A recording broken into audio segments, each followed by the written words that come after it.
देश में कोरोना से संक्रमित मरीजों की संख्या 4067 हुई। 24 घंटों में 32 मौत, 693 नए मामले सामने आए। कोरोना से अब तक 109 लोगों की मौत, 292 मरीज पूरी तरह ठीक हो चुके हैं। बीजेपी के 40वें स्थापना दिवस पर प्रधानमंत्री मोदी ने पार्टी कार्यकर्ताओं को शुभकामनाएं दी। प्रधानमंत्री ने ट्वीट किया, आज बीजेपी को मिला है करोड़ों भारतीयों की सेवा का अवसर। कोरोना से लड़ाई में प्रधानमंत्री मोदी ने बीजेपी कार्यकर्ताओं से 5 आग्रह किए। गरीबों की राशन के लिए लगातार सेवा करने, 5 लोगों को कपड़े का मास्क देने, कोरोना फाइटर्स के लिए धन्यवाद अभियान चलाने का आग्रह किया। प्रधानमंत्री केयर्स फंड में दान करने और आरोग्य सेतु ऐप डाउनलोड करने का भी आग्रह किया। प्रधानमंत्री ने कोरोना से लड़ाई में जीतने को बताया देश का संकल्प और लक्ष्य। प्रधानमंत्री ने संबोधन में कहा, कोरोना से निपटने के लिए भारत ने दुनिया के सामने अलग उदाहरण पेश किया। एक्सपर्ट की सलाह पर भारत ने कई प्रोएक्टिव फैसले लिए। 5 अप्रैल रात 9 बजे 9 मिनट अभियान के खिलाफ आईएसआई की साजिश का खुलासा। सूत्रों के हवाले से खबर, आईएसआई ने फैलाई अफवाह कि लाइट्स ऑफ करने से ग्रिड फेल हो जाएंगे। आईएसआई ने देश के कई हिस्सों में दिए से आग लगने की भी अफवाह फैलाई।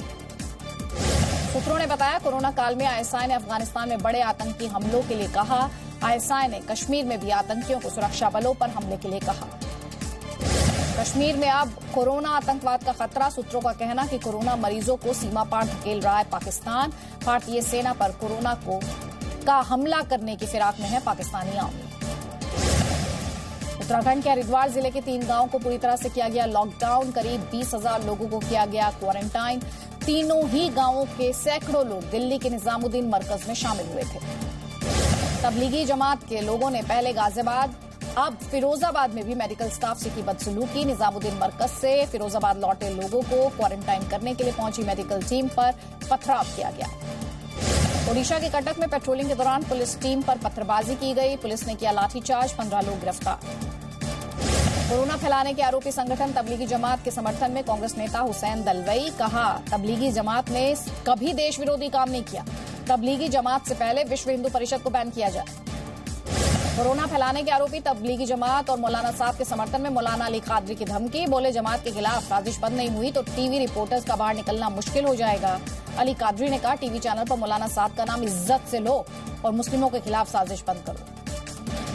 निजामुद्दीन मरकज के मौलाना साहब को जल्दी ही दूसरा नोटिस भेज सकती है दिल्ली पुलिस। पहले दिया जवाब मौलाना साहब ने, उससे पुलिस संतुष्ट नहीं है।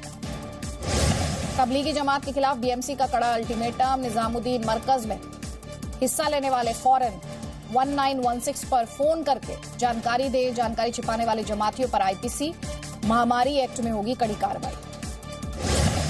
दिल्ली में कोरोना के 503 में से 320 मरीज मरकज के जमाती। दिल्ली के स्वास्थ्य मंत्री सत्येंद्र जैन ने दी जानकारी। उत्तराखंड में अब तक 27 लोगों में कोरोना वायरस की पुष्टि। 27 में से 20 लोग दिल्ली के निजामुद्दीन में तबलीगी जमात मरकज में हुए थे शामिल। सीएम त्रिवेंद्र सिंह रावत ने जांच से छिपने वालों पर कड़ी कार्रवाई के निर्देश दिए।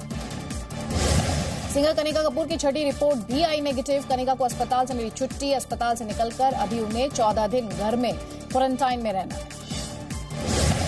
बॉलीवुड प्रोड्यूसर करीम मोरानी की बेटी शाजा मोरानी कोरोना पॉजिटिव। मुंबई के एक अस्पताल में शाजा को करा गया भर्ती। अब पूरी फैमिली का होगा टेस्ट।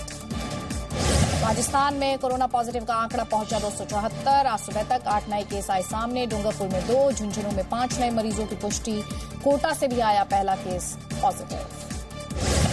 मध्य प्रदेश की राजधानी भोपाल में कोरोना वायरस से पहली मौत। 52 साल के मरीज की देर रात नर्मदा हॉस्पिटल में मौत। रविवार को कोरोना के पॉजिटिव होने की रिपोर्ट आई थी। महाराष्ट्र में कोरोना के मरीज बढ़कर 781। राज्य में अब तक 45 लोगों की मौत हुई है। दिल्ली में मरीजों की संख्या बढ़कर 503, जिसमें से 320 संक्रमित जमाती। 61 जमातियों ने अंतर्राष्ट्रीय यात्राएं भी की हैं। महाराष्ट्र के स्वास्थ्य मंत्री राजेश टोपे ने की तबलीगी जमात से जुड़े मौलवियों के साथ बैठक। जमात के लोगों से सरकारी अमलों की मदद करने की अपील की। महाराष्ट्र में तबलीगी जमात से जुड़े 7 लोगों में कोरोना संक्रमण।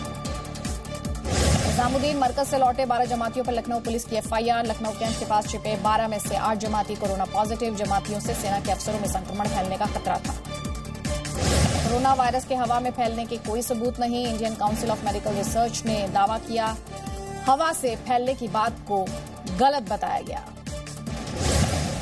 देश भर में 9 मिनट तक बत्ती बंद करने की वजह से 32,000 मेगावाट बिजली कम जलाई गई। आमतौर पर 1,17,000 की बजाय सिर्फ 85,000 मेगावाट बिजली जली।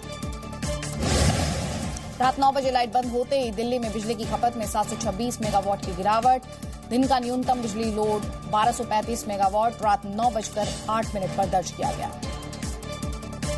गृह मंत्री अमित शाह ने ट्वीट कर प्रधानमंत्री मोदी और बीजेपी की तारीफ की। लिखा, कोरोना से लड़ाई लड़ने में बीजेपी कार्यकर्ताओं ने मजबूत किए प्रधानमंत्री के हाथ। पीएम ने की देश के पुनर्निर्माण की कल्पना साकार।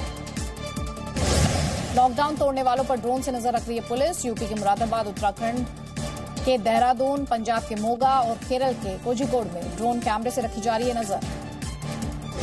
कोरोना पर दिल्ली एम्स के डायरेक्टर डॉक्टर रणदीप गुलेरिया ने जी न्यूज से की खास बातचीत। साफ कहा, कोरोना के ज्यादा मामले हॉटस्पॉट में बढ़े हैं, जिन्हें रोकना है बड़ी चुनौती। दिल्ली एम्स डायरेक्टर ने जताई आशंका, कोरोना के हॉटस्पॉट बने शहरों में लॉकडाउन खोलना मुश्किल होगा। कोरोना संक्रमण और मुसीबत की घड़ी में दिल्ली के गर्ग परिवार ने पेश की इंसानियत की मिसाल। रोजाना पूरा परिवार 2700 जरूरतमंदों तक घर से खाना बनाकर पहुंचा रहा है। कई और लोग परिवार की मदद कर रहे हैं। जम्मू कश्मीर के कुपवाड़ा में हुई मुठभेड़ में 2 और जवान शहीद, 5 आतंकी ढेर। उत्तराखंड के रहने वाले थे शहीद जवान देवेंद्र सिंह और अमित कुमार। हरियाणा के जगाधरी में रेलवे की अनोखी पहल, मालगाड़ी के डिब्बे को बनाया सैनिटाइजर रूम। जगाधरी वर्कशॉप की टीम ने तैयार किया फ्यूमिगेशन टनल। सरकार लॉकडाउन के असर को कम करने के लिए दूसरे पैकेज पर कर रही है विचार। सूत्रों के हवाले से खबर, महामारी से पैदा होने वाली चुनौतियों से निपटने के लिए पहल। अमेरिका समेत दुनिया भर के 30 देशों ने कोरोना से लड़ने के लिए भारत से की हाइड्रोक्सी क्लोरोक्वीन की मांग। भारत में मलेरिया की दवा के साथ प्रयोग से मिले उम्मीद जगाने वाले नतीजे। देश में तेजी से फैल रहा है कोरोना संक्रमण। 21 राज्यों में तबलीगी जमात के 1095 मरीजों की पहचान हुई। केंद्र ने कहा, तबलीगी जमात के केस सामने आने के बाद संक्रमण के मामलों की रफ्तार हुई दोगुनी। 7 दिन में होने वाले दोगुने केसेस अब 4 दिन में ही दोगुने हो रहे हैं। यूपी में कोरोना पॉजिटिव मरीजों की संख्या बढ़कर 278। एक दिन में 44 मामले सामने आए। अब तक राज्य में संक्रमण से 3 की मौत हो चुकी है। यूपी में कोरोना संक्रमित 278 में से 138 तबलीगी जमात के लोग। राज्य में जमात के 1499 लोगों की पहचान की गई। ये सभी दिल्ली के कार्यक्रम में हुए थे शामिल। यूपी के सीएम योगी आदित्यनाथ ने कहा, जमात की वजह से कोरोना के केस तेजी से बढ़े। उन्हें 14 दिन क्वारंटाइन में रखने की व्यवस्था की गई है। सीएम योगी ने वीडियो कॉन्फ्रेंसिंग के जरिए राज्य के 75 जिलों के 376 धर्मगुरुओं से की बात। सबने कही कोरोना के खिलाफ सरकार का साथ देने की बात। लॉकडाउन के दौरान वीडियो कॉन्फ्रेंसिंग के जरिए अदालतों में काम करने पर सुप्रीम कोर्ट का आदेश। सभी हाईकोर्ट को अपना नियम बनाने की छूट। पक्षकार को नेटवर्क में दिक्कत आने पर उसी समय देनी होगी जानकारी। बाद में नेटवर्क की समस्या की बात अमान्य होगी। नोएडा में 14 अप्रैल तक रहेगी धारा 144। नोएडा के बाद लखनऊ में भी डीएम का आदेश। प्राइवेट स्कूल लॉकडाउन के दौरान नहीं मांग सकेंगे स्कूल फीस।